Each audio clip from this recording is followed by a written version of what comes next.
Bismillahirrahmanirrahim. Assalamualaikum warahmatullahi wabarakatuh. Bertemu lagi bersama pembelajaran jarak jauh latihan soal bilangan bulat untuk pelajaran matematika SDMI kelas 6. Oke ya, pada pembahasan hari ini kita akan mengulang kembali materi-materi yang pernah kita sampaikan. Intinya adalah untuk mempermantap pemahaman yang dimiliki oleh semuanya. Oke, perhatikan baik-baik. Membandingkan bilangan.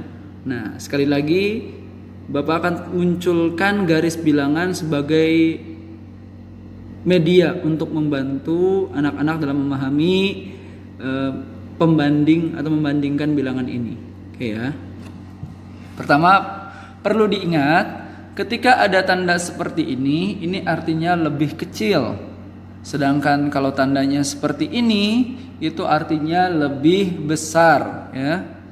Kalau yang tertutup itu artinya kecil, kalau yang terbuka itu artinya besar gitu ya. Oke, selanjutnya perhatikan baik-baik. Misal ada contoh soal seperti ini. 1 negatif 4 titik negatif 1. Nah, kedua negatif 1 titik negatif 5. Ketiga 0 titik negatif 2. Dan yang keempat adalah negatif 3 titik 5. Maka kita diminta untuk memberikan tanda yang sesuai dengan soal berikut gitu ya. Diperhatikan baik-baik, kita ingat-ingat kembali bahwasanya kalau ada keterangan dari garis bilangan semakin ke kiri itu maka nilainya adalah semakin kecil. Semakin ke kanan itu nilainya akan semakin besar. Diingat-ingat lagi ya. Di paling kiri itu kita bisa lihat angka negatif 5. Di sebelahnya negatif 5, sebelah kirinya nanti akan ada negatif 6, negatif 7 dan seterusnya sampai negatif yang tidak terhingga gitu ya. Pun dengan yang sebelah kanan, yang paling pojok kanan itu angkanya adalah positif 5 atau 5. Maka sebelah kanannya lagi akan ada angka 6, 7, 8, 9 dan seterusnya sampai tidak terhingga. Seperti itu ya, besarnya bilangannya. Seperti itu. Oleh karenanya kita kembali lagi ke soal negatif 4 titik negatif 1. Dilihat di garis bilangannya negatif 4 itu posisinya di mana, negatif 1 itu posisinya di mana. Kebetulan karena ini yang dibahas adalah negatif 4 dan negatif 1, maka kita lihat negatif 4 itu posisinya lebih kanan apa lebih kiri dari negatif 1? Lebih kiri ya. Berarti negatif 4 itu nilainya lebih kecil dari negatif 1. Kenapa lebih kecil? Karena posisinya sebelah kiri dari negatif 1. Jawabannya adalah ini. Ya, itu jawabannya ya.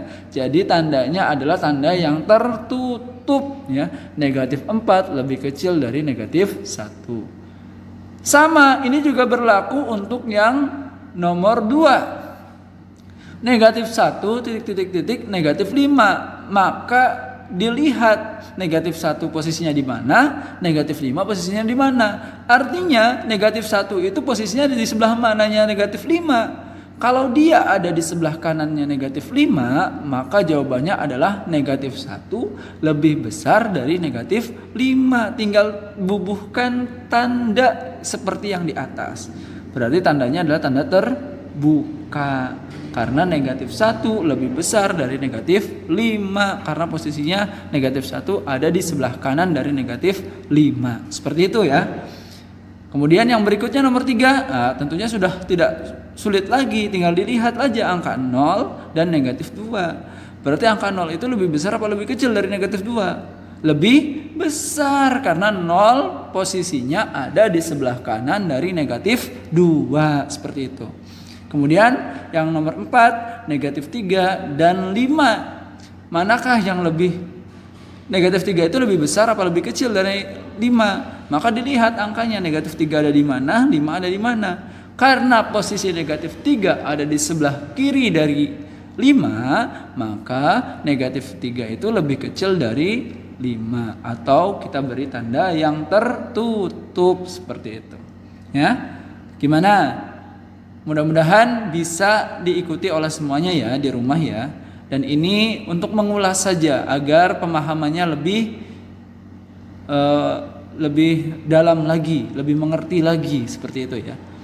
Oke, selanjutnya Selain membandingkan bilangan, kita juga pernah membahas tentang mengurutkan bilangan bulat. Sekali lagi harus ditampilkan pula gambar garis bilangannya untuk membantu dalam memahamkan ketika menjawab soal seperti itu. Perhatikan baik-baik, diingat bahwasanya urutkan dari yang terkecil pasti dimulai dari posisi yang paling kiri menuju posisi yang paling kanan. Kemudian kalau urutkan dari yang terbesar, pasti dari yang posisi paling kanan menuju posisi yang paling kiri. Nah, itulah yang dijadikan sebagai konsep atau aturan yang harus kita ketahui untuk menjawab soal yang berkaitan dengan mengurutkan bilangan bulat. Seperti itu ya. Kemudian misalkan ada soal seperti ini. Urutkan dari yang terkecil. 1, negatif 4, negatif 2, negatif 5, 3, dan 0. Kemudian yang nomor 2 ya. Negatif 1, negatif 3, 5, 4, dan 2. Kemudian urutkan dari yang terbesar. 1, negatif 4, negatif 2, negatif 5, 3, dan 0. Kemudian yang 2, negatif 1, negatif 3, 5, 4, dan 2. Maka cara menjawabnya diingat-ingat kembali. Kita beri tanda terlebih dahulu angka-angka yang ada di soal tersebut. Setelah itu, setelah kita tandain, diingat-ingat kalau urutannya adalah dari yang terkecil, maka pasti dari posisi yang paling kiri ke posisi yang paling kanan. Oleh karenanya hasil dari jawaban nomor 1 untuk urutkan dari yang terkecil adalah sebagai berikut. Negatif 5 terlebih dahulu, kemudian negatif 4, negatif 2, 0, kemudian yang terakhir adalah 3. Karena kita urutkannya dari yang paling kiri terlebih dahulu ke yang paling kanan. Karena yang diminta adalah urutkan dari yang terkecil seperti itu. Kemudian yang kedua pun sama, ditandain semua angka-angkanya, kemudian diurutkan dari yang paling kiri ke yang paling kanan. Negatif 3 dulu, negatif 1, 2, 4, dan yang terakhir adalah angka 5. Seperti itu. Ya. Nah, sebaliknya ketika dimintanya adalah urutkan dari yang terbesar, maka kita balik dari posisi yang paling kanan menuju yang paling kiri. Kalau soalnya kayak yang nomor 1 ini, maka kita ambil angka yang paling kanan terlebih dahulu, dimulai dari 3, 0, negatif 2, negatif 4, negatif 5. Karena kita urutkan dari yang terbesar, maka ambil posisi dari yang paling kanan menuju yang paling kiri. Kemudian yang nomor 2 pun sama, kita tandain angka-angkanya dari yang soal itu. Kemudian kita dapatkan hasilnya adalah dari angka 5 terlebih dahulu, 4, 2, negatif 1, kemudian yang terakhir adalah negatif 3. Seperti itu. Bagaimana? Sekarang sudah mulai paham ya dengan penjelasan yang diberikan. Mudah-mudahan semuanya terus-terus ingat nih penjelasan ini agar nanti tidak mengulang-ulang lagi. Oke ya. Kita lanjut ke pembahasan berikutnya. Masih ingat ya tentang penjumlahan bilangan bulat. Ingat-ingat kembali kemarin yang pernah kita bahas adalah tentang aturan penjumlahan bilangan bulat. Yaitu ketika ada bilangan bulat positif ditambah dengan bilangan bulat positif, hasilnya adalah bilangan bulat positif kembali. Kemudian kalau ada bilangan bulat negatif ditambah dengan bilangan bulat negatif, itu hasilnya pasti bilangan bulat negatif juga. Seperti itu ya. Yang mana cara pengerjaannya adalah tinggal ditambah angkanya. Tandanya tetap sama, kemudian angkanya lah yang ditambah, seperti itu ya. Kemudian ada lagi yang bilangan bulat positif ditambah dengan bilangan bulat negatif. Ini hasilnya bisa dua kemungkinan, bisa bilangan bulat positif atau bisa bilangan bulat negatif. Ketika bilangan bulat positif hasilnya adalah ketika angka bilangan positifnya lebih besar dari angka bilangan negatif. Sebaliknya kalau hasilnya adalah bilangan bulat negatif, maka angka bilangan bulat negatifnya itu lebih besar daripada angka bilangan bulat positif ketika di soalnya. Seperti itu ya. Ini juga sama. Bilangan bulat negatif ditambah dengan bilangan bulat positif, hasilnya bisa bilangan bulat positif atau bisa bilangan bulat negatif. Tapi untuk cara pengerjaannya adalah dikurangi angkanya. Kalau yang tadi yang sama tandanya itu ditambahkan angkanya, kalau yang berbeda tandanya di sini adalah dikurangi angkanya, yaitu angka yang terbesar dikurangi angka yang terkecil pada soal tersebut gitu ya. Oke, selanjutnya ada juga tentang pengurangan bilangan. Nah, diingat-ingat lagi, untuk pengurangan bilangan ini kita bawa menuju aturan yang ada di penjumlahan bilangan. Ketika ada bilangan bulat positif dikurangi dengan bilangan bulat negatif, itu sama saja dengan bilangan bulat positif ditambah dengan bilangan bulat positif. Kemudian bilangan bulat negatif dikurangi dengan bilangan bulat positif, itu sama saja dengan bilangan bulat negatif ditambah dengan bilangan bulat negatif, yang mana hasilnya sama seperti aturan penjumlahan bilangan yang di atasnya. Seperti itu ya, angkanya pasti ditambahkan, begitu dan seterusnya. Oke ya, selanjutnya bilangan bulat negatif dikurangi dengan bilangan bulat negatif, hasilnya adalah sama saja dengan bilangan bulat negatif ditambah dengan bilangan bulat positif, yang hasilnya bisa jadi positif, bisa jadi bilangan bulat negatif, seperti itu. Tapi angkanya tetap dikurangi dong, seperti penjumlahan bilangan di atas, seperti itu. Kemudian ada lagi yang bilangan bulat positif dikurangi dengan bilangan bulat positif, maka hasilnya adalah seperti bilangan bulat positif ditambah dengan bilangan bulat negatif, yang hasilnya bisa jadi positif, bisa jadi negatif, dan angkanya tetap dikurangi, seperti itu. Seperti penjumlahan bilangan yang ada di atasnya. Nah, yang ini wajib dicatat dan diingat oleh semuanya. Seperti itu ya. Oke. Kita langsung masuk ke soal penjumlahan bilangan. Nah, ini sudah kita bahas tadi ya. Oke. Ini hanya mengulang saja, diingat-ingat bahwasanya kalau tandanya sama maka itu ditambahkan angkanya, kalau tandanya berbeda berarti dikurangi angkanya. Tinggal tandanya mengikuti mana angka yang paling besar. Oke, perhatikan baik-baik soalnya. Nomor 1 ya. 36 ditambah 23. Kemudian negatif 36 ditambah negatif 23. Ada lagi negatif 36 ditambah negatif 23. Kemudian yang berikutnya ada negatif 36 ditambah 23. Maka cara mengerjakannya ikuti aturan yang ada di atasnya. Kalau bilangan bulat positif ditambah bilangan bulat positif, maka hasilnya adalah bilangan bulat positif. Angkanya tinggal ditambah, berarti 36 ditambah 23, hasilnya adalah 59, dan itu bilangan bulat positif karena sama-sama bilangan bulat positif. Seperti itu. Kemudian di soal yang ini, yang kedua, negatif 36 ditambah dengan negatif 23 itu sama dengan yang aturan bilangan bulat negatif ditambah dengan bilangan bulat negatif, hasilnya adalah bilangan bulat negatif kembali, tapi angkanya tetap ditambahkan. Jadi 36 ditambah 23 hasilnya 59, tapi dia tetap hasilnya adalah bilangan bulat negatif. Jadi negatif 59, seperti itu. Kemudian soal berikutnya 36 tambah negatif 23. Nah, inilah yang mulai harus jeli dalam menentukan tanda positif apa negatifnya. Perhatikan baik-baik, pada soal yang nomor 3 ini, bilangan bulat yang positifnya ternyata lebih besar angkanya daripada bilangan bulat negatifnya. Maka ini bisa kita pastikan hasilnya adalah bilangan bulat positif. Tinggal angkanya saja dikurangi dari angka yang terbesar dikurangi angka yang terkecil. Berarti 36 dikurangi 23, hasilnya adalah 13. Maka ini adalah positif 13, atau kita tulis dengan angka 13 saja cukup gitu ya.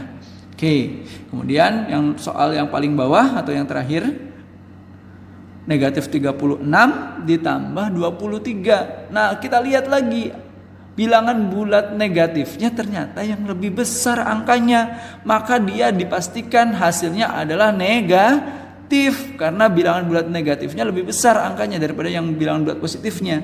Nah, tinggal kita kurangi saja angkanya dari yang angka terbesar dikurangi angka yang terkecil, yaitu 36 dikurangi 23, hasilnya adalah 13, berarti negatif 13. Seperti itu ya. Mudah-mudahan bisa dipahami ya. Diingat-ingat kembali, kemudian diulang-ulang lagi biar lebih memahami bagaimana cara pengerjaannya. Gitu ya. Oke, selanjutnya ada lagi tentang pengurangan bilangan. Nah, tadi sudah sempat disinggung tuh di awal-awal slide bahwasanya ada aturannya. Kita arahkan menuju ke penjumlahan bilangan bulat seperti itu, sehingga muncullah aturan yang seperti ini. Oke ya, diingat-ingat lagi ya. Nah, contoh soal langsung ya. Itu artinya bilangan bulat positif dikurangi bilangan bulat negatif seperti itu ya. Kemudian bilangan bulat negatif dikurangi bilangan bulat positif gitu kan. Nomor 2 ya. Nomor 3, bilangan bulat negatif dikurangi bilangan bulat negatif seperti itu. Dan yang nomor 4 adalah bilangan bulat positif dikurangi bilangan bulat yang positif. Maka cara pengerjaannya kita kembalikan dulu kepada penjumlahan bilangan bulat. Oke, jadinya adalah 32 ditambah 26.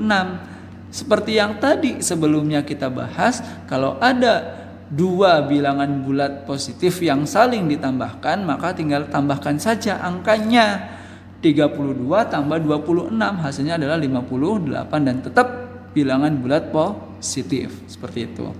Kemudian yang soal nomor 2 ini karena ada di atas ya, dilihat bilangan bulat negatif dikurangi bilangan bulat positif, maka sama saja dengan bilangan bulat negatif ditambah dengan bilangan bulat negatif. Seperti yang sebelumnya kita bahas bahwasanya ketika penjumlahan bilangan bulat negatif sama tandanya bilangan bulat negatif juga, maka hasilnya pasti bilangan bulat negatif pula. Tinggal angkanya saja kita jumlahkan. Seperti itu. Jadi 32 tambah 26 hasilnya adalah 58, maka ini tetap negatif 58. Seperti itu ya. Kemudian yang soal nomor 3, negatif 32 dikurangi negatif 26 itu sama saja dengan bilangan bulat negatif ditambah dengan bilangan bulat positif. Dilihat angka terbesarnya bilangan bulat negatif atau bilangan bulat positif? Bilangan bulat negatif, ya betul. Sehingga hasil akhirnya adalah pasti bilangan bulat negatif. Tinggal angkanya saja kita kurangkan dari angka yang terbesar dengan angka yang terkecil. Jadi 32 dikurangi dengan 26 hasilnya adalah 6. Maka ini adalah negatif 6 seperti itu. Kemudian soal yang terakhir dilihat dirubah menjadi 32 ditambah negatif 26. Dilihat-lihat lagi angka positifnya ternyata yang lebih besar daripada angka negatifnya. Maka ini kita pastikan hasilnya adalah bilangan bulat positif. Tinggal angkanya saja dikurangkan dari angka yang besar dikurangi angka yang kecil. 32 dikurangi 26 hasilnya adalah 6. Maka ini hasil akhirnya adalah positif 6 atau kita tulis dengan angka 6 saja. Cukup ya seperti itu. Oke, bagaimana? Sudah lebih mengerti? Sudah lebih paham? Ya, untuk lebih mematangkan lagi silakan dicatat dan ditulis di buku tulisnya masing-masing sehingga bisa diingat lagi, dibaca-baca lagi ketika tidak dalam posisi pembelajaran. Seperti itu ya. Mudah-mudahan semuanya berkenan dan bisa menghafal dan memahami apa yang disampaikan pada kesempatan hari ini. Oke. Terima kasih untuk hari ini. Luar biasa ya. Mudah-mudahan semuanya bisa memahami semua materi yang disampaikan hari ini. Bila kau tak tahan lelahnya belajar, maka kau harus tahan menanggung perihnya kebodohan. Itu adalah perkataan Imam Syafi'i. Yang mana ini adalah sebagai motivasi kita agar terus belajar dan mau belajar agar terhindar dari kebodohan. Wassalamualaikum warahmatullahi wabarakatuh.